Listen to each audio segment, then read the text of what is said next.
Voici le visage de la capitale togolaise Lomé à la veille du 62e anniversaire de la cession du Togo à la souveraineté internationale.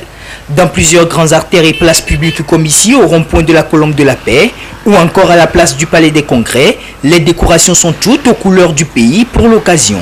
Même si l'ambiance n'est pas trop celle des grands jours comme de par le passé, en raison de la situation sanitaire liée à la Covid-19, certains Togolais ne restent pas indifférents au vu de l'événement qui pour eux revêt un sens capital. L'indépendance pour nous, c'est une fête pour nous et puis pour nos aïeux. Ce qu'ils ont fait pour nous jusqu'à ce moment, aussi c'est une joie pour nous, pour les jeunes. C'est le 27 avril. On va rester tranquille, on va rester à la maison.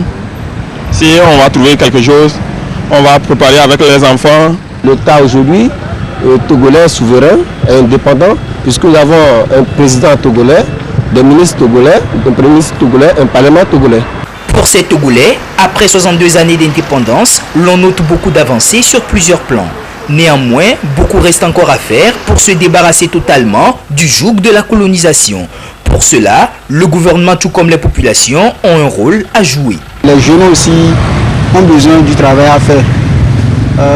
S'ils ont quelque chose à faire pour les jeunes, ça serait bien pour nous aussi. Il faudrait que le gouvernement revise un peu ses cahiers de charges pour que le Togolais, où qu'il soit, se sente à l'aise de prier pour la libération totale de notre pays. Les autorités ils font déjà de leur mieux.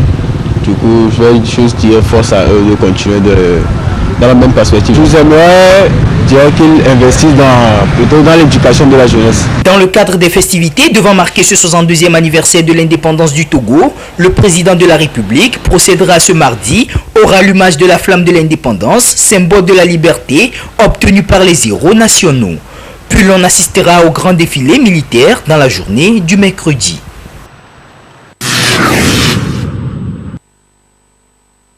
Le paludisme reste la première cause de mortalité infantile au Togo et la première cause de consultation dans les formations sanitaires.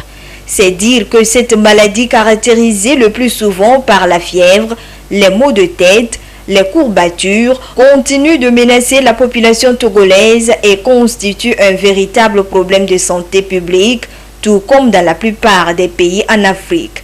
Selon l'Organisation mondiale de la santé OMS, 630 000 personnes, essentiellement des enfants vivant en Afrique, ont succombé à la maladie en 2020 avec environ 240 millions de cas. Chaque année, 2 millions de personnes sont touchées par le paludisme dans le monde. Le 25 avril de chaque année est consacré depuis 2007 à la sensibilisation et à la mobilisation des ressources pour venir à bout de cette pathologie. C'est la journée mondiale de lutte contre le paludisme initiée par l'OMS et ses partenaires. L'édition 2022 de cette journée est placée sous le thème « Innover pour réduire la charge du paludisme et sauver des vies ». L'OMS veut qu'on innove en découvrant de nouveaux médicaments, de nouvelles molécules qui seront plus efficaces que les molécules qui existent actuellement. En innovant aussi, en faisant la recherche pour nos moustiquaires, surtout les insecticides qui sont imprégnés sur nos moustiquaires, pour que les moustiques ne soient plus résistants à ces insecticides. En octobre 2021, l'OMS a recommandé un vaccin, c'est le premier vaccin contre les maladies parasitaires pour les pays qui sont à transmission modérée ou élevée. Et ce vaccin va sauver beaucoup de vies des enfants. Il est à noter que les enfants et les femmes enceintes sont les plus exposés au paludisme. Dans sa stratégie de lutte, le programme national de lutte contre le paludisme met l'accent sur la prévention et la prise en charge précoce des cas. On distribue les moustiquaires chaque 3 ans à toute la population togolaise, comme l'a recommandé l'OMS. Concernant les enfants de moins d'1 an et les femmes enceintes, quand elles viennent en consultation prénatale ou quand on amène l'enfant pour la vaccination, pour le peser, l'enfant bénéficie automatiquement d'une moustiquaire imprégnée. Pendant la période hivernale, on a constaté qu'il y a une recrudescence des cas, surtout dans la partie septentrionale du pays, où automatiquement nous allons traiter tous les enfants de 3 à 59 mois. Nous faisons ça chaque mois, pendant 4 mois, durant la période de la pluie. Au niveau de la prise en charge, nous faisons le diagnostic et le traitement. Mais aujourd'hui, nous voulons que le diagnostic se fasse précocement. Depuis 2013 aussi, le gouvernement avait rendu gratuit les tests de diagnostic rapide et le traitement du paludisme simple. Et récemment, en 2020, le traitement du paludisme grave aussi est rendu gratuit. Après plusieurs années de lutte et de multiplication des outils contre le paludisme, le Togo peut se réjouir des avancées enregistrées. Avant les années 2015, nous étions autour de 1 500 000 par an. Par rapport aux décès, nous étions autour de 1200 décès en moyenne par an. Mais au jour d'aujourd'hui, nous sommes autour de 1000 décès. Et il y avait les années 2018 et 2019 où on avait enregistré de plus de 2 millions de cas de paludisme. Mais au niveau des décès, les décès baissent. Actuellement, nous sommes autour de 800 décès par an. Mais il faudrait rester vigilant et redoubler d'efforts puisque le paludisme continue de tuer la population togolaise. La consultation et le diagnostic précoce restent importants et l'automédication est formellement interdite. L'usage permanent du moustiquaire à imprégnation durable est aussi conseillé. À ce jour, les autorités sanitaires du pays s'activent pour mettre à la disposition de la population le vaccin antipaludique recommandé par l'OMS pour les enfants de moins d'1 an.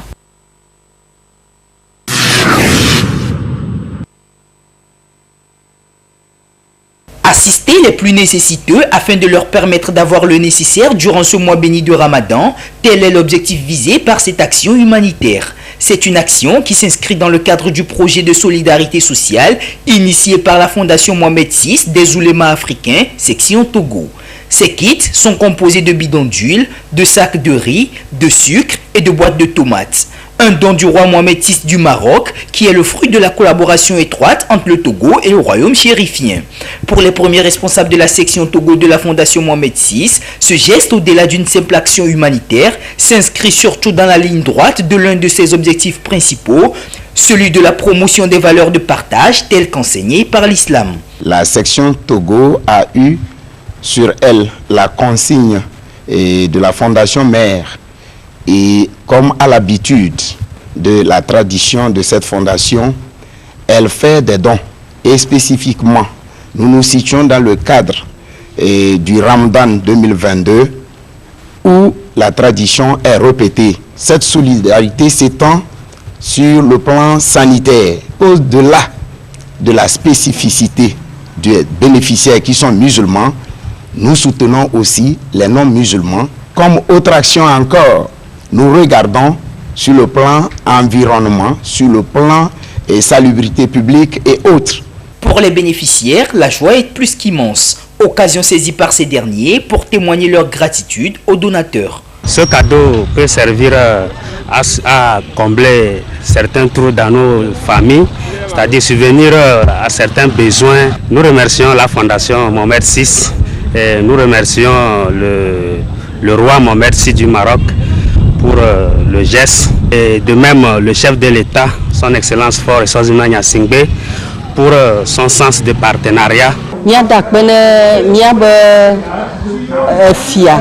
Allo muslimo ben konoto iko yona be Mohamed VI le Maroc be adjume mi dakpene alegbegbe ela be kokokoa emu onye wona na mi efesiafo ye kokpana de mianti musulman okpel ameiko hia to le Togo nyigbanji e mi dakpene miabe duklola miabe nkonola yikabe ayen ti tay la ke be mo vavan la be kadodo ile wa domea e na le ke be mo vavan mi dakpene e mi dakpene miabe président iko yona be Imam Abdul Baki ala be ye ha ye be agbagba jeje ple ye be yi ple gbogbo wa ye na le ke be mu yo va miashi da ze de président da ze ban gbere gbawo ga wa ga ki dan naga saudi albarka de Selimam Baki le de saudi albarka so fait la fea so passe ba go isolé d'une so fait.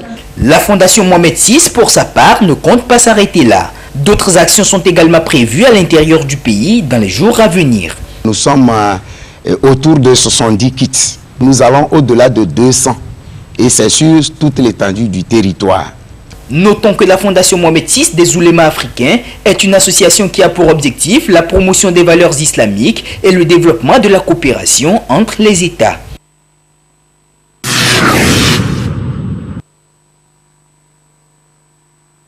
Les changements climatiques caractérisés par l'irrégularité des pluies ont des conséquences néfastes sur l'agriculture.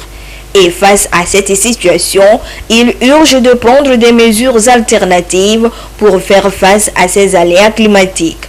Comme autre alternative, l'utilisation des variétés ou semences améliorées.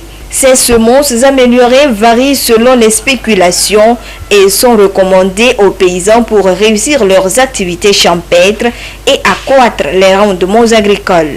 Les variétés ainsi comme TZEE, ce qui est extra précoce. Il y a les variétés de maïs Ikene, il va entre 90 et 100 jours, qui vont jusqu'à 110, 120.